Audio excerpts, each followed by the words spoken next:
रमेश, मुझे बताओ कि तुम मेरी बेटियों को कहाँ छोड़कर आए हो। तुम्हारे अंदर जरा से भी शर्म नाम की चीज नहीं। बाप तो बेटियों के रक्षक होते हैं, उनकी हर सुख सुविधा और हिफाजत की जिम्मेदारी उनकी होती है। तुमने अपने हाथों से ही पैसों के खातिर अपनी बेटियों को बेच आए हो। मेरा उस वक्त रो रो कर बुरा हाल था। मुझे नहीं पता था कि रमेश मेरे घर में न होने पर मैं मेरी बेटियों को किसी के हाथों बेच देगा, और मुझे यह भी मालूम नहीं था कि उसने मेरी बेटियों को किसे और कहाँ बचा है।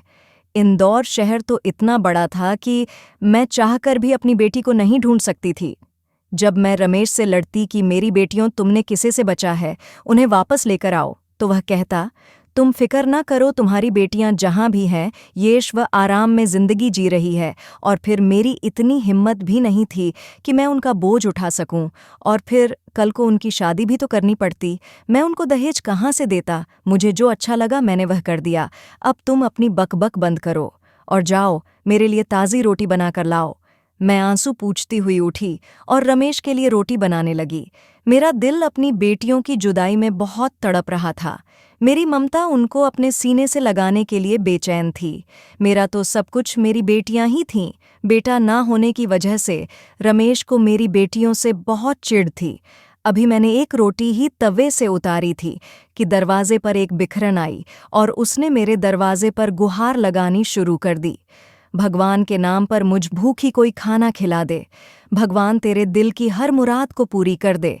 मैंने जल्दी से 2 रोटियां लीं और कटोरी पर सब्जी डाला और उस भिखारन को देने के लिए दरवाजे पर आ गई। वह भिखारन अक्सर मेरे घर आया करती थी। मैंने कभी उसे खाली हाथ नहीं लौटाया था। अपने घर में चाहे खाने के लाले पड़े होते थे, फिर भी मैं कुछ न कुछ उसकी मदद जरूर कर दिया करती थी। जब मैंने उसे रोटी दी तो उसने वह रोटी अपने बच्चे को भी खिलाई और खुद भी खाई और बहुत सारी दुआएं देती हुई वहां से चली गई। मैं दिन रात भगवान से प्रार्थनाएं करती थी, किसी तरह मेरी बेटियों भगवान मुझे मिलवा दे। मुझे नहीं पता था कि मेरी प्रार्थनाएं इतनी जल्दी स्वीकार हो जाएंगी। उस दिन जब मैं रात के लिए खाना बना रही थी तो वह भिखारन फिर आई। उसने फिर से गुहार लगाई, भगवान के नाम पर कोई भूखी को खाना खिला दे। मैं प्लेट में चावल दाल उसे देने के लिए दरवाजे पर आई। उसने वह चावल पन्नी में डालिए और बोली, बेटी मुझे तुम परेशान लग रही हो। अगर तुम बुरा न मानो तो क्या मैं इस परेशानी की वजह पूछ सकती हूँ। मैं बोली, तुम जानकर करोगी भी क्या। फिर उसने खुद ही पूछ लिया कि तुम्हारी बेटियां किधर हैं, अब नजर क्यों नहीं आती। पहले तो वही मुझे भीख दिया करती थी। उसके पूछने पर मैं जोर जोर से रोने लगी। मैं बोली, मैं तो खुद ही नहीं जानती मेरी बेटियां किधर हैं, वह किस हाल में है। जो बात उस भिखारन ने मुझे बताई, मैं वह जानकर बहुत खुश हुई। वह कहने लगी, तुम परेशान क्यों होती हो, मैं तुम्हें बताती हूँ कि तुम्हारी बेटियां किधर हैं और किस हाल में है, और तुम जाकर उनसे मिल भी सकती हो। मैं उसके हाथ थामे बोली, मुझे जल्दी से बताओ कि मेरी बेटी किधर है। तो वह भिखारन बोली, पहले मुझे यह बताओ कि तुम्हारी बेटियां उधर कैसे गईं। तो मैंने उसे बताया कि उनका बाप अपनी बेटियों को बहुत बोझ समझता था और खुद कुछ कमाता नहीं है, इसलिए उसने मेरी बेटियों को पैसों की लालच में बेच दिया है। अब जल्दी से मुझे बताओ कि मेरी बेटियां किधर हैं और किस हाल में हैं। तो वह भिखारन बोली, तुम्हारी बेटियां साथ वाले गांव के शेठ मोहनलाल के हवेली में हैं। शेठ मोहनलाल बहुत अच्छा इंसान है। एक दिन जब मैंने उनकी हवेली के सामने जाकर गुहार लगाई तो उन्होंने अपनी नौकरानी को भेजा, जो मुझे अपने साथ हवेली के अंदर ले गई। जबकि वह खाने का टाइम था, सब लोग हवेली में खाना खा रहे थे। मोहनलाल ने अपने नौकरानी से कहा कि मुझे खाना खिला दे। मैंने उस दिन पेट भर खाना खाने के बाद मोहनलाल से कहा कि मेरे बच्चे भी घर में भूखे हैं, तो उन्होंने पन्नी भरकर मुझे खाना दिया। और मैंने वहीं पर तुम्हारी बेटियों को देखा था, जिन्होंने बहुत खूबसूरत कपड़ा पहना हुआ था और मालकिन की तरह कुर्सियों पर बैठी खाना खा रही थी। पहले तो मुझे यह नज़र का धोखा लगा, लेकिन जब मैंने दिमाग पर जोर डाला तो मुझे याद आया कि मैंने तो उन बच्चियों को तुम्हारे घर देखा था। इसलिए मैंने आज तुम्हारी बेटियों के बारे में तुमसे पूछा। तुम फिक्र न करो, तुम्हारी बेटियां वहां बहुत ऐशो आराम में हैं। नौकर उनके आगे पीछे फिरते हैं। शेठ मोहनलाल, जो कि पहले बहुत जुल्म करता था, उसने बहुत से लोगों की जमीन हड़प कर रखी थी। फिर पता नहीं भगवान की क्या करनी हुई कि उसकी पत्नी की तबीयत अचानक बहुत खराब हो गई, वह कोमा में चली गई। उसके बाद मोहनलाल एक रहमदिल इंसान बन गया। तब से शेठ मोहनलाल ने सारे बुरे काम छोड़ दिए। उसने लोगों से छीनी हुई उस जमीन को उसने सभी को वापस कर दिया। ये सब जानने के बाद मैंने सुख के सांस लिया, वरना मैं तो सोच सोच कर बहुत परेशान थी कि पता नहीं मेरी बेटियों के साथ ऐसा क्या व्यवहार किया गया होगा, न जाने वह किस हाल में होगी। वह भिखारन सब कुछ बताने के बाद वहां से चली गई और मैं ये सोचने लगी मैं वहां कैसे जाऊंगी, क्योंकि अगर मैं अपने पति को वहां जाने के बारे में बताती तो वह मुझे कभी भी जाने नहीं देता। रात को जब मेरा पति घर आया तो मैंने उसे कहा कि मैं कुछ दिन के लिए अपने मायके जाना चाहती हूँ। रमेश बोला कि पहले तो कभी तुमने मायके जाने का नाम नहीं लिया, जब से तुम्हारी माँ इस दुनिया से गई है। मैंने कहा मैं अपनी बेटियों को याद करके हर टाइम रोती रहती हूँ और परेशान रहती हूँ। उधर जाऊंगी तो मेरा दिल बहल जाएगा। कुछ दिन रहने के बाद मैं वापस आ जाऊंगी। रमेश मान गया। उसने किराए के लिए मुझे कुछ पैसे थमा दिए। मैंने जल्दी से कुछ कपड़े साथ लिए और घर से निकल गई। पूछते पाछते मैं उस गांव तक पहुंची। मुझे शेठ मोहनलाल की हवेली का पता मालूम नहीं था। मैंने एक औरत से पूछा कि वह मोहनलाल की हवेली कहाँ है। वह बड़ी हैरानी से मेरी तरफ देखने लगी और बोली, तुम कहाँ से आई हो? शेठ मोहनलाल की हवेली का पता क्यों पूछ रही हो? मैंने उसे यह बात छुपाई कि मैं अपनी बेटी के लिए यहाँ आई हूँ। मैं बोली कि दुनिया में मेरा कोई आगे पीछे नहीं है। सुना है शेठ मोहनलाल बहुत नेक इंसान है, गरीबों की मदद करता है, बेसहारों को सहारा देता है। मेहरबानी करके आप मुझे मोहनलाल की हवेली का पता दे दीजिए। उस औरत ने मेरे साथ एक बच्चा भेजा जो मुझे मोहनलाल की हवेली के सामने छोड़कर वापस चला गया। वह हवेली कम और महल ज्यादा लग रहा था। मैं हवेली के गेट के सामने खड़ी हो गई। हवेली को बहुत हैरानी से देख रही थी, जिसका मैन भी बहुत खूबसूरत था। मैन गेट पर ही दो बड़े बड़े बालों वाले और मूंछों वाले गार्ड खड़े थे। उनमें से एक मेरे करीब आकर बोला कि हाँ बहन, क्या चाहिए? यहाँ पर क्यों खड़ी हो? किनसे मिलना है? गार्ड के इतना पूछने पर ही मेरे तो पसीने छूट गए। मेरी टांगें कांप रही थीं। मैं कांपती हुई आवाज में बोली, भाई मुझे शेठ मोहनलाल से मिलना है। तो वह बोल, क्यों मिलना चाहती हो? तुम्हें उनसे क्या काम है? मैं बोली, मुझे काम की ज़रूरत है। मैं अच्छा खाना बना लेती हूँ और घर के सारे काम भी कर लेती हूँ। तो वह गार्ड बोला, शेठ मोहनलाल तो कहीं काम से गए हुए हैं, तुम फिर कभी आ जाना। मैं बोली, मैं बहुत दूर से आई हूँ। तो गार्ड बोला, ठीक है, तुम अंदर आ जाओ। मुझे अंदर ले गया और बोला, तुम यहाँ आंगन में बैठ जाओ। जब मोहनलाल आएंगे तो मैं उनसे तुम्हारी मुलाकात करवा दूंगा। यहीं बैठी रहना, अंदर जाने की कोई कोशिश मत करना, वरना तुम्हारे लिए अच्छा नहीं होगा, क्योंकि मोहनलाल के आजा के बिना कोई भी अंदर नहीं जा सकता। मैंने हाँ में सिर हिला दिया तो वह गार्ड वहां से चला गया। मैं लंबा सांस छोड़ रही थी और मोहनलाल के आने का इंतजार करने लगी। आंगन, जो कि हवेली के अंदर वाले हिस्से के सामने था। मेरी नज़र बार बार हवेली के अंदर वाले हिस्से की तरफ उठ रही थी और मैं अपने दिल में प्रार्थना कर रही थी कि काश मुझे मेरी कोई बेटी नज़र आ जाए। लेकिन वहाँ मेरी बेटी तो क्या, कोई भी मुझे आता जाता नज़र नहीं आया था। 3 घंटे इंतज़ार करने के बाद मुझे गाड़ी की आवाज़ आई तो मैं जल्दी से उठकर खड़ी हुई। गाड़ी की आवाज़ आते ही गार्ड ने जल्दी से गेट खोला। गेट खोलते ही लाल रंग की चमचमाती हुई गाड़ी गेट के अंदर दाखिल हुई।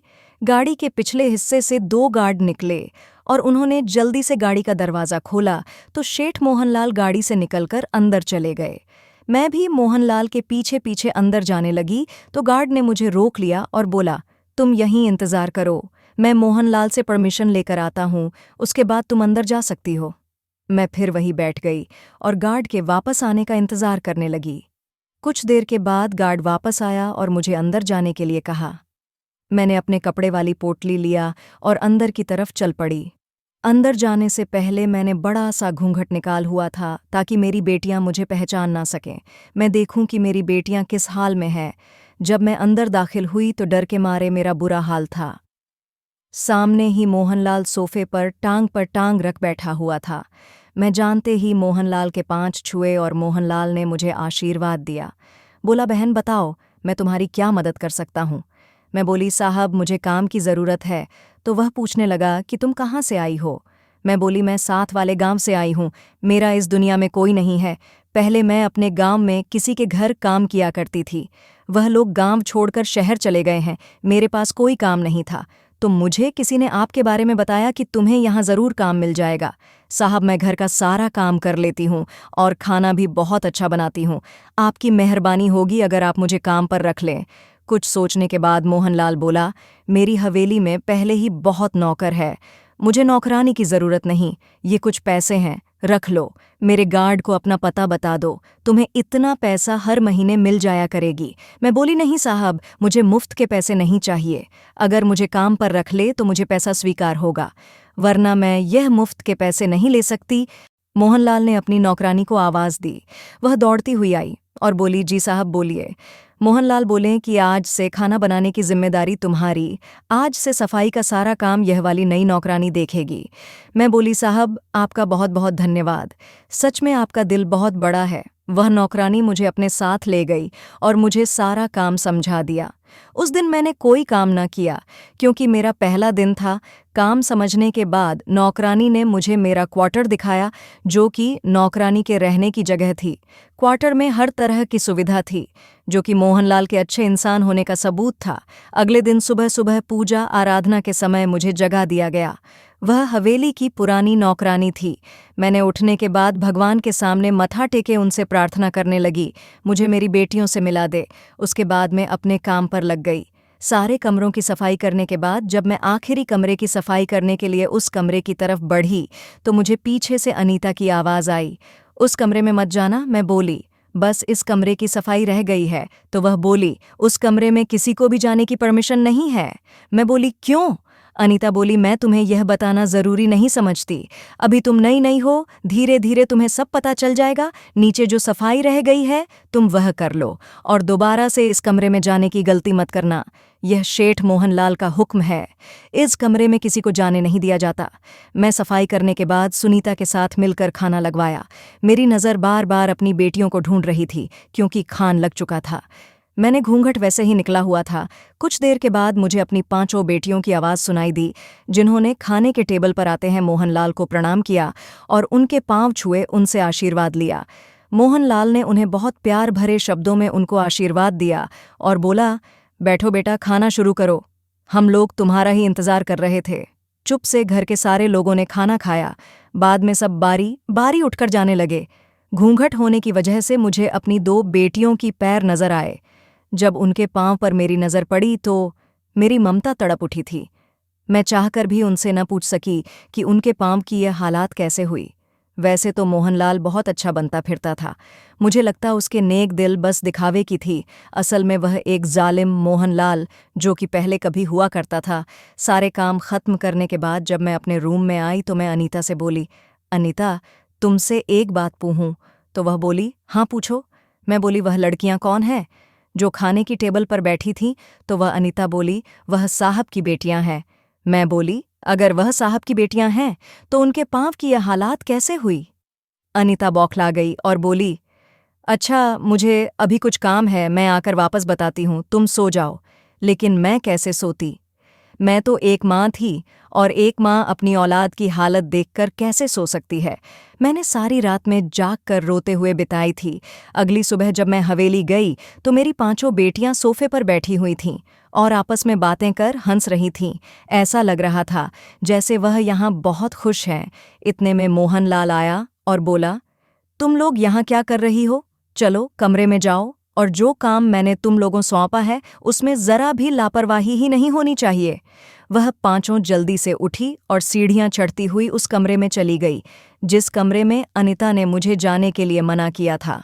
मैंने भी ठान ली थी कि मैं उस कमरे में ज़रूर जाऊंगी और देखेगी आखिर माजरा क्या है, मेरी बेटियों के पांव ऐसे क्यों हो गए, क्यों उन्हें इतनी ज़्यादा तकलीफ दी जा रही है।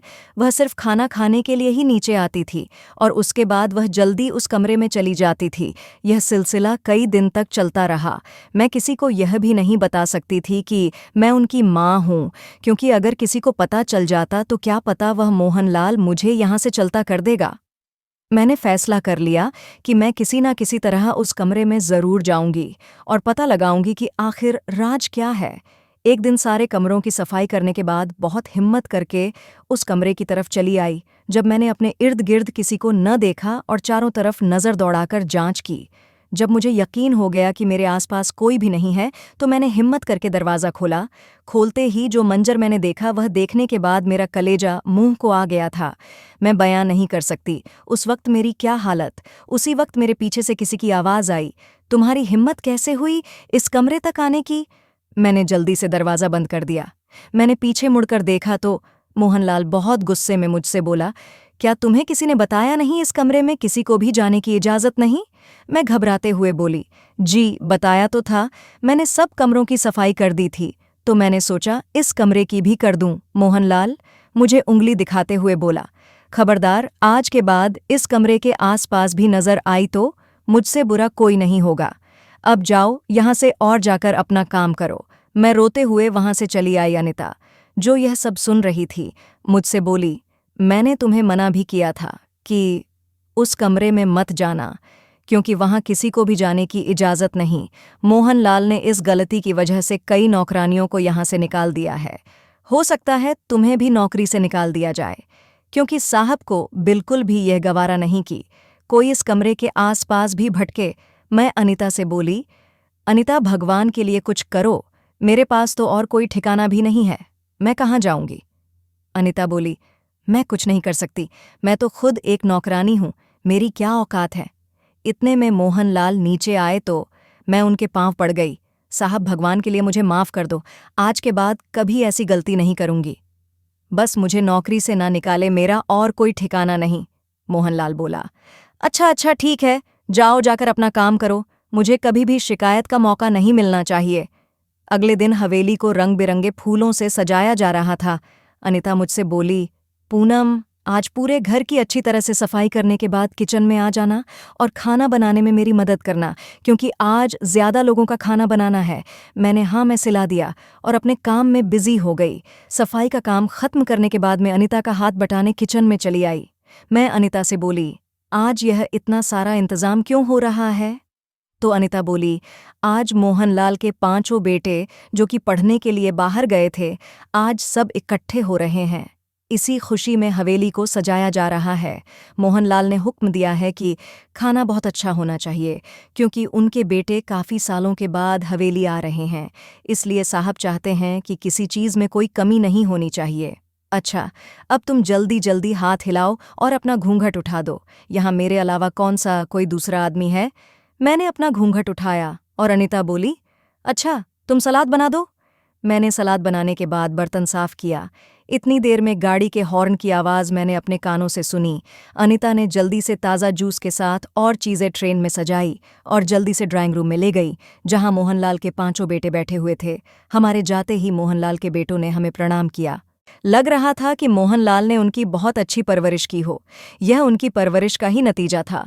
उनके बेटों ने नौकरानी को भी नमस्ते की थी और उनका बड़ा बेटा बोल, अनिता आंटी जल्दी से खाना लगा दीजिए, मुझे बहुत जोर से भूख लगी हुई है। अनिता बोली, जी छोटे साहब अभी लगाती हूँ। मैं और अनिता ने मिलकर खाना लगाया। पटवारी लाल, उनके बेटे खाना खाने लगे। आज मेरी बेटियां खाने के टेबल पर मौजूद नहीं थीं। यह बात मुझे परेशान कर रही थी। मैंने तय कर लिया था कि आज रात सबके सोने के बाद मैं उस कमरे में ज़रूर जाऊंगी, चाहे मुझे इसके लिए नौकरी क्यों न छोड़नी पड़े। मैं इधर अपनी बेटियों के लिए ही तो आई थी। जब सब ने खाना खा लिया तो मोहनलाल के बेटों ने खान की बहुत तारीफ की। मोहनलाल बोले, सुनीता ये खाना किसने बनाया है?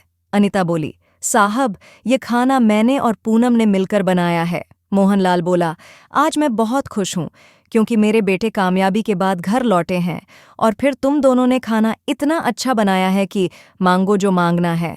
अनिता बोली, साहब मुझे कुछ नहीं चाहिए, भगवान की कृपा से आपका दिया हुआ सब कुछ है मेरे पास। उससे पहले कि मोहनलाल मुझसे पूछता, उनका बेटा बोल, पापा मम्मी कैसी हैं, डॉक्टर क्या कहते हैं?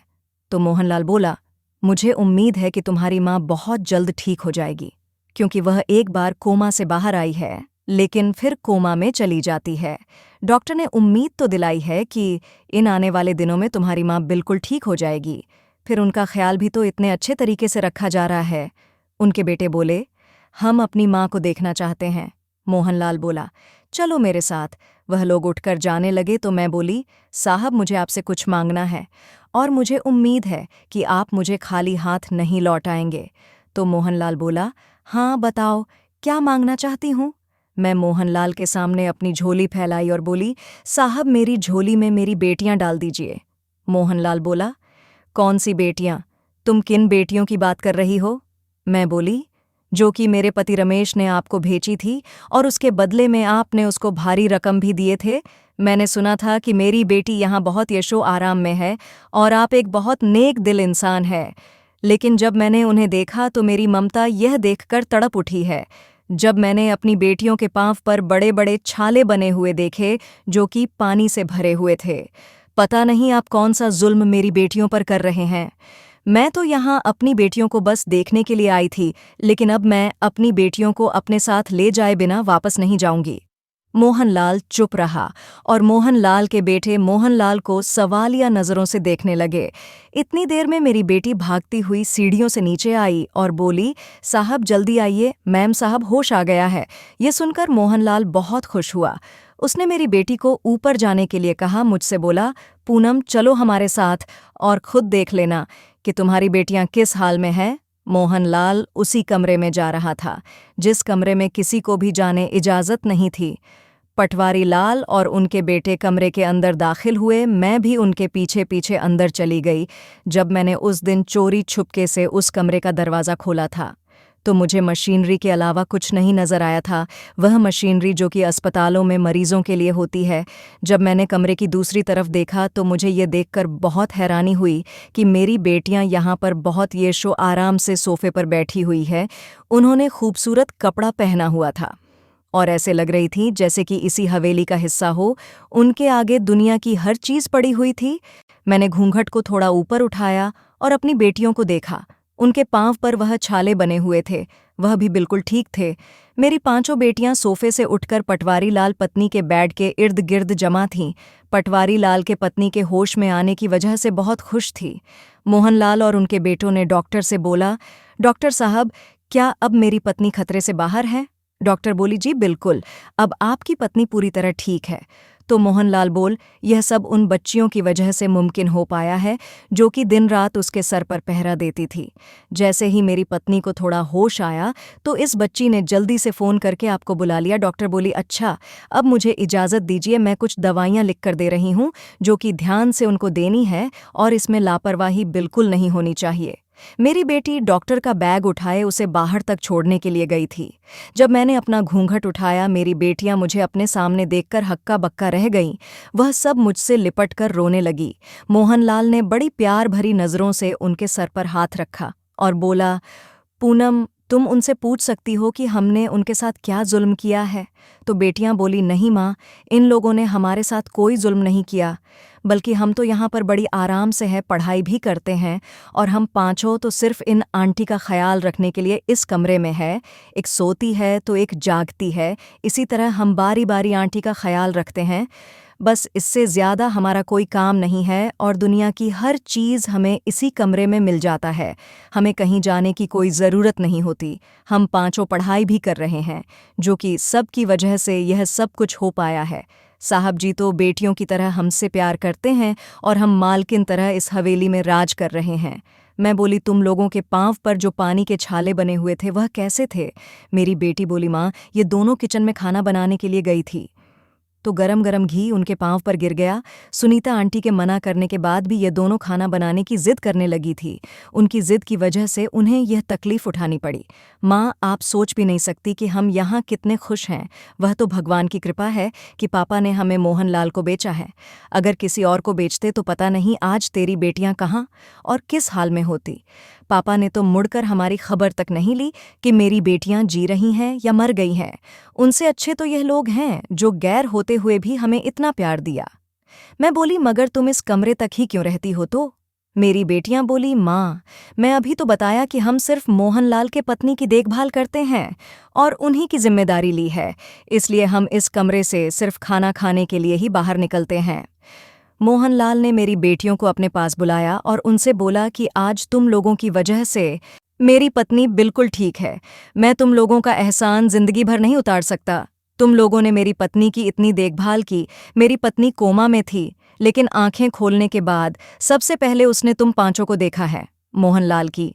मगर पत्नी बोली, मैं तो तुम पांचों को हर टाइम अपने आसपास महसूस करती थी। उस वक्त मोहनलाल पता नहीं किसी गहरी सोच में डूबा हुआ दिख रहा था। मैं बोली, साहब आप किन सोचों में डूबे हुए हैं? तो मोहनलाल बोला, मैं कुछ सोच रहा हूँ, मगर पता नहीं। जैसा मैं सोच रहा हूँ ऐसा मुमकिन हो सकता है या नहीं? तो मोहनलाल का बेटा बोला, हमें भी तो पता चले पापा आप क्या सोच रहे हैं। तो मोहनलाल बोला, अगर तुम पांचों को कोई ऐतराज ना हो तो इन पांचों बहनों की शादी तुम पांचों से करवाना चाहता हूँ। उनके पांचों बेटों ने बोले, पापा हमें इस बात से कोई ऐतराज नहीं है। आप हमारे बड़े हैं और बड़े होने के नाते आप हमारे लिए जो भी फैसला करेंगे हमें उसको सर आंखों पर रखेंगे। मोहनलाल मुझसे बोला, पूनम बहन तुम बताओ तुम क्या चाहती हो? क्या तुम वापस अपनी बेटियों को उस दरिंदे इंसान के पास ले जाना चाहती हो जो फिर दोबारा उन्हें किसी और के हाथों बेच सकता है? पूनम बहन तुम मानो या ना मानो, मैं अपनी पांचों बहुओं को तुम्हारे साथ हरगिज नहीं जाने दूंगा। और एक बाप होने के नाते मैं अभी इसी वक्त उनकी शादी अपने बेटों से करूंगा, क्योंकि उनसे अच्छी बहू इस घर के लिए हमें कोई और नहीं मिल सकती। शेठ मोहनलाल ने उसी वक्त पंडित जी को बुलवाया और बारी बारी मेरी बेटियों की फेरे डलवा दिए, यह जानते हुए भी कि उनके बेटे बाहर विदेश से पढ़ाई करके आए थे। शेठ मोहनलाल ने मेरी बेटियों को भी घर बैठे बेटों के मुकाबले में पढ़ा दिया था। और शादी के बाद मेरी बेटियां मुझसे गले मिलकर बहुत रोई थीं। मैं उनसे बोली, रो मत, तुम लोगों को तो खुश होना चाहिए कि तुम लोगों को इतने अच्छे ससुराल वाले मिल गए जो तुम लोगों को माँ बाप की कमी महसूस नहीं होने देंगे। बस मेरी तुम लोगों को यही नसीहत है कि साहब और उनकी पत्नी की इज्जत और सेवा करना, उनके बेटों की चरणों की धूल बनकर रहना, क्योंकि उन लोगों ने ही तुम बेसहारों को सहारा दिया है। मैंने मोहनलाल और उनकी पत्नी से परमिशन मांगी, क्या मैं कभी कभार अपनी बेटियों से मिलने आ सकती हूँ? मोहनलाल बोल, क्यों नहीं पूनम बहन, ये तुम्हारा अपना ही घर है, तुम्हारा जब दिल करेगा तुम अपनी बेटियों से मिल लेना। सबसे इजाज़त लेने के बाद मैं अपनी बेटियों को ढेरों आशीर्वाद और दुआएं देती हुई अपने गांव की तरफ चल पड़ी। मुझे सुकून और तसल्ली के साथ मेरी बेटियां खुशहाल जिंदगी जीती रहे। मेरी बेटियों का नसीब तो भगवान ने बहुत अच्छा लिखा था, पर मेरा पति बिल्कुल अच्छा नहीं था। लेकिन वह कहीं और भेजता तो न जाने आज मेरी बच्चियों के साथ क्या हुआ होता। आप लोग बताइए कि ऐसे पिता के साथ क्या करना चाहिए जो कि अपने ही औलाद का दुश्मन हो। अगर आपको आज की कहानी पसंद आई है तो चैनल को ज़रूर सब्सक्राइब करें।